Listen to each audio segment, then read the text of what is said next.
বেশ কয়েকদিন থেকে এতটাই ব্যস্ততার মধ্যে ছিলাম যে আপনাদের সঙ্গে ডেইলি ব্লগটা শেয়ার করব সেটাও পারিনি।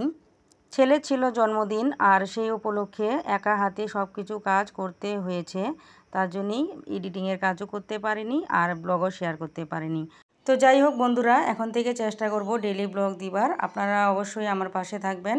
তো সকালে উঠে সকল কাজকর্ম করে নিয়েছি, তো এটাই বাকি ছিল, এটাও করে নিলাম। ওইদিকে যায় না, যায় না ওইদিকে পচা বাবা, নোংরা আছে। Hello everyone, good morning. তো প্রতিদিন বলবো না, অনেক দিন পর আসলাম। তো যাই হোক, ব্লগটা কন্টিনিউ করছি, আপনারা ব্লগটা দেখতে থাকুন আর সঙ্গে থাকুন। এই দেখুন, মুগ ডাল একটু ভেজে নিচ্ছি, আজ মুগ ডাল বানাবো। তো মুগ ডাল প্রায় খাওয়াই হয় না, মুসুর ডালই আমরা বেশি খাই। তারপর কি কি রান্না করব এটা পরেই আপডেট দিব, এখন আর জানি না কি রান্না করব, প্রিপারেশন এখনও নিইনি। তো প্রথমে ডালটা একটু ভাজা ভাজা করে নিয়ে একটু ভিজিয়ে রাখবো, এতে একটু সুবিধা হয়, তাড়াতাড়ি সিদ্ধ হয়ে যায়। তো ব্লগটা কন্টিনিউ করছি, তো আপনারাও দেখতে থাকুন আর সাথে থাকুন। টাটা। জল খাবে? দাঁড়াও 1 মিনিট। তুমি কি খাবে? জল? আরও কি খাবে? দুধ হরলিক্স দেই? সকালবেলা চা বিস্কুট খেয়ে গিয়েছিলাম ডিউটিতে, তারপর ছুটি হওয়ার পর এসে দেখি ফ্রিজে অনেকগুলা ভাত রয়েছে। তো ভাতটা নষ্ট করলাম না, ভাতটা পেঁয়াজ লঙ্কা দিয়ে একটু ভেজে নিলাম, আর খিদেও পেয়েছিল।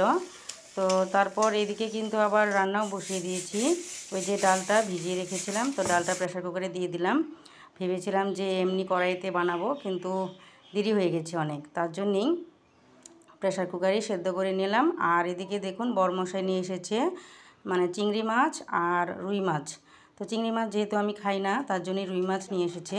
তো রুই মাছটা আমি ভাজা করব, আর চিংড়ি মাছটা পেঁয়াজ লঙ্কা দিয়ে এমনি একটা কষা করে দেব।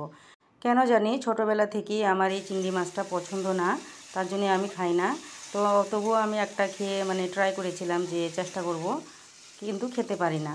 মাছের মধ্যে অনেক ধরনের মাছ আছে যেটা আমি খাই না, বিশেষ করে ছোট মাছগুলা, খুব কম মাছই আমি খাই।